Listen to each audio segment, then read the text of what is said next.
안녕하십니까. 사랑의 집 가정문화연구원 이사장 주수일입니다. 요한계시록 21장과 22장을 보면 인간의 역사가 끝난 다음에 새 하늘과 새 땅이 열립니다. 그런데 이 새 하늘과 새 땅에는 아주 중요한 것이 하나 있습니다. 그것은 바로 생명과입니다. 하나님과 어린 양의 보좌로부터 수정과 같이 맑은 생명수의 감이 흘러나오고 이 강 좌우에는 생명나무가 있어서 달마다 12가지 과실을 맺히고 성도들이 이것을 먹게 된다는 것입니다. 그런데 이 생명과에 대한 이야기는 창세기에도 나옵니다. 창세기 2장을 보면 하나님께서 인간을 지으시고 동산 안에 각종 과일을 맺는 나무를 심는 중에 2가지의 특별한 나무를 심으셨습니다. 그 하나는 먹으면 선과 악을 알게 하는 지식의 나무였고 또 하나는 영원히 살 수 있게 하는 생명나무였습니다. 그리고 하나님께서는 모든 나무의 과일은 내가 마음대로 먹되 선과 악을 알게 하는 지식의 나무 실과는 먹지 말라. 내가 먹는 날에는 정령 죽으리라 라고 말씀을 하셨습니다. 그런데 우리 인간들이 이 선악과를 먹어버렸습니다. 그래서 하나님께서는 인간들이 생명과도 따먹고 영생할까 하노라 하시고 생명나무로 가는 길을 화영검으로 막아버리셨습니다. 그래서 우리 인간들은 영생을 할 수가 없게 된 것입니다. 그런데 지구의 역사가 다 끝나는 계시록에 가서는 이 생명과를 가는 길을 열어서 우리들에게 다시 먹이신다는 것입니다. 그래서 오늘 여기서는 창세기에서는 왜 막았다가 계시록에서는 왜 다시 먹이시는가 하는 이유에 대해서 한번 생각을 해보겠습니다.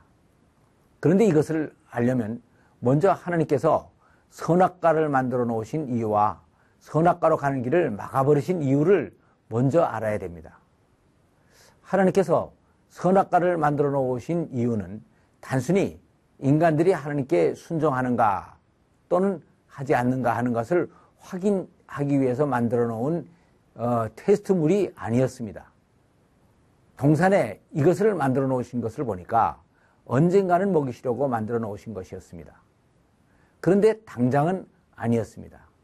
그 이유는 지난 9월에 선악과를 먹는 것이 왜 그렇게 큰 죄인가 하는 제목으로 이미 말씀드린 바가 있습니다.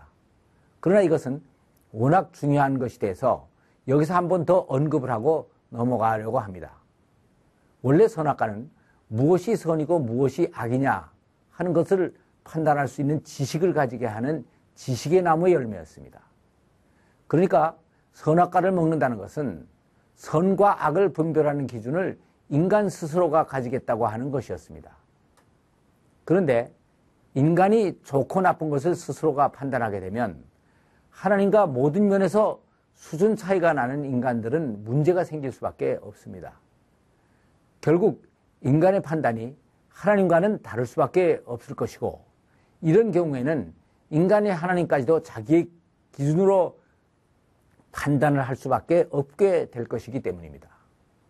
그러니까 선악과를 먹는다는 것은 단순히 한 번 정도의 잘못을 저지르는 행위가 아니고 하나님과 관계없이 자기의 판단에 의해서 계속 자기의 삶을 살아가겠다고 하는 방향을 선택하는 것이 됩니다. 인간이 명령을 한 번 정도 어기는 것은 하나님께서도 사랑이 많으신 분이시니까 참고 용서하실 수가 있으실 것입니다. 그러나 하나님이 주인이신 이 우주 속에서 하나님과 같이 관계없이 계속 자기의 판단으로 살아가겠다고 하는 것은 용납할 수가 없는 것입니다. 그리고 또 행복할 수도 없는 것입니다. 그런데 인간이 이렇게 행복할 수가 없다면 영원히 살 필요가 없는 것입니다. 만일 불행한 상태에서 계속 영원히 산다면 그것이 바로 지옥이 될 것이기 때문입니다. 그래서 하나님께서는 인간이 선과 악을 아는 과일을 먹은 후에도 저희들이 선악을 아는 일에 우리 중에 하나와 같이 되었으니 생명과를 따먹고 영생할까 하노라 하고 하시면서 천사로 하여금 화영검을 들고 생명과로 가는 길을 막게 하셨습니다. 이것은 하나님께서는 인간들을 특별한 시간 속에 가두시고 그 속에서 새로 태어나는 기회를 가지게 하신 것입니다. 그러니까 이것은 처벌이라기보다는 인간을 구원하기 위한 하나님의 계획의 일부라고 보아야 되는 것입니다. 사실 아담이 선악과를 먹었다는 것은 인간의 입장에서만 심각한 문제가 아닙니다. 하나님의 입장에서도 아주 심각한 문제인 것입니다. 간단히 생각을 해보면 인간이 죄를 범했으니까 처벌을 하면 되는 것입니다. 그러나 이것은 그렇게 간단한 문제가 아닙니다.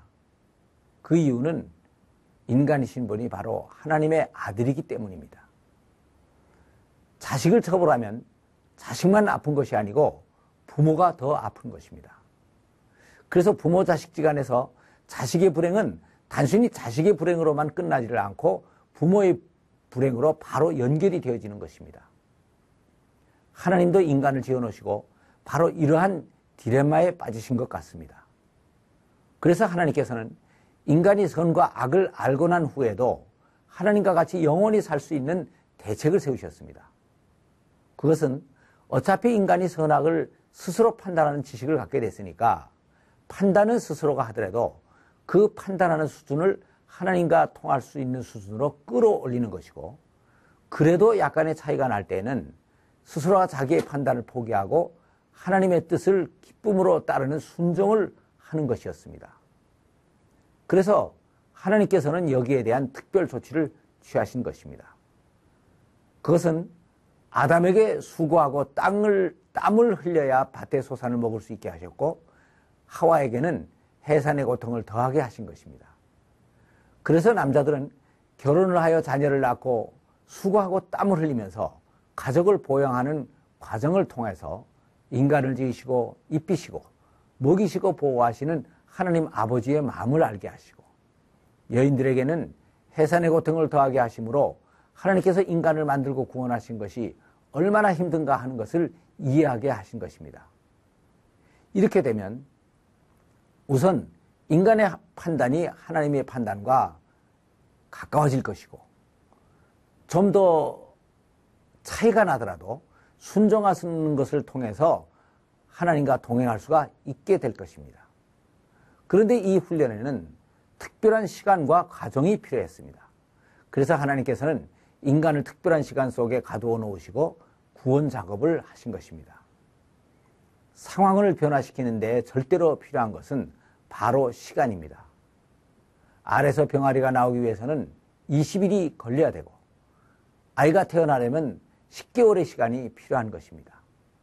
그래서 죽을 수밖에 없게 된 인간의 상황을 변화시키기 위해서는 특별한 시간이 필요했던 것입니다. 이 시간이 바로 우리 인간들의 역사인 것입니다. 그래서 인간의 역사가 끝나는 계시록에 가서는 하나님께서 이 시간을 끝내시고 우리들에게 영원히 살 수 있는 생명과를 먹이시는 것입니다. 그래서 인간은 결국 하나님과 같이 선악을 아는 지식을 가지고서도 하나님과 같이 동행을 하면서 행복하게 살 수 있게 되는 것입니다. 이것이 바로 하나님께서 하시는 우리 인간들의 구원의 완성입니다. 그래서 인간의 역사는 선악과로 시작을 해서 생명과로 끝이 납니다. 하나님께서 보시기에 역사는 선악과와 생명과 사이에 벌어지는 인간들의 모든 사연들이라고 볼 수가 있습니다. 감사합니다.